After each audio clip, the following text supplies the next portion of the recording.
Vas-tu toujours au restaurant ces derniers temps? Sors-tu toujours au temps de la ville le week-end ou t'achètes-tu régulièrement de nouveaux vêtements? Je sais pas pour toi, mais moi je trouve que tout coûte vraiment cher. Aller dans un resto modeste pour 2 personnes avec un petit verre de vin et hop, la facture est à plus de 150 $.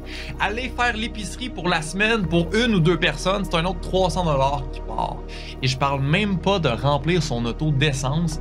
À près de 2 $ du litre, ça coûte vraiment cher faire un tour en campagne prendre l'air.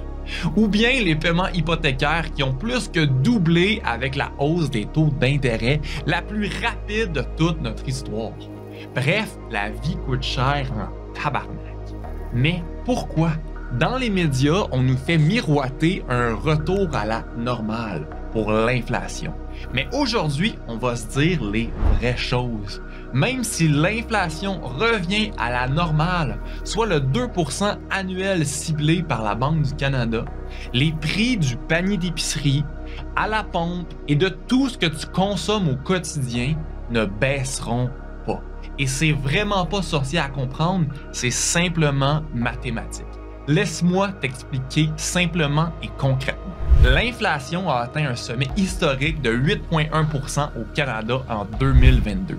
Ce qui fait qu'en moyenne, tout ce qu'on consomme a augmenté de 8,1%. Présentement, l'inflation année sur année est en décroissance, comme tu peux voir sur le graphique à l'écran. On est aujourd'hui rendu à une inflation annuelle de 3,3%. Yeah! Grande victoire! Non, pas vraiment.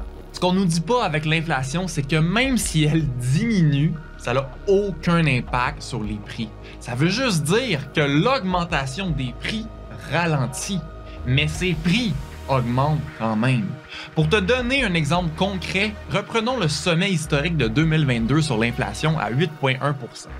Si en 2023, nous atteignions une inflation moyenne de 3,5% pour l'année, ça veut dire que les prix auront augmenté de 3,5% par rapport à l'année précédente, qui, eux, avaient augmenté de 8,1% par rapport à 2021 et qui, eux, avaient augmenté par rapport à l'année précédente et ainsi de suite.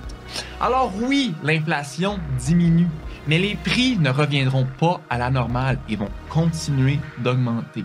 Et ça, c'est une certitude, car c'est purement mathématique. La seule exception qui pourrait ramener les prix de ce que l'on consomme à la baisse serait de rentrer dans une phase économique de déflation. Ce qui voudrait dire qu'on rentrerait dans une phase où l'inflation serait négative et le pouvoir d'achat de nos dollars augmenterait. Ce qui viendrait faire diminuer les prix des produits et services que l'on consomme en contrepartie. Mais ça, la déflation, c'est le cauchemar des banquiers centraux, des politiciens et de l'élite dirigeante. Car notre système monétaire ne peut tout simplement pas soutenir une telle force, car ce sera la fin de notre système financier basé sur la dette, et ça, aucun banquier et politicien ne laissera arriver ce scénario. Si tu veux en savoir plus sur pourquoi la déflation est impossible, donc un retour à la normale est également impossible, je t'invite à me rejoindre lors de mon prochain webinaire sur comment survivre les bouleversements économiques du 21e siècle. Notre monde change à un rythme effréné et notre paysage financier est sur le point de se transformer de fond en comble. Et ceux qui ne seront pas préparés trouveront probablement la prochaine décennie très pénible financièrement. Mais comme dans chaque crise, il y a des opportunités pour ceux et celles qui sont prêts à passer à l'action et propulser leur réalité financière à un tout autre niveau dans leur vie. Alors, je t'invite à mon prochain webinaire sur comment survivre les bouleversements économiques du 21e siècle. Tu as simplement à cliquer sur le bouton qui entoure cette vidéo, à confirmer ton inscription sur la page sur laquelle tu vas atterrir. Dans ce prochain webinaire exclusif, je couvrirai les sujets suivants. Comment que le retour à la normale de l'inflation est un mirage illusoire? Pourquoi la déflation est impossible dans notre système monétaire actuel?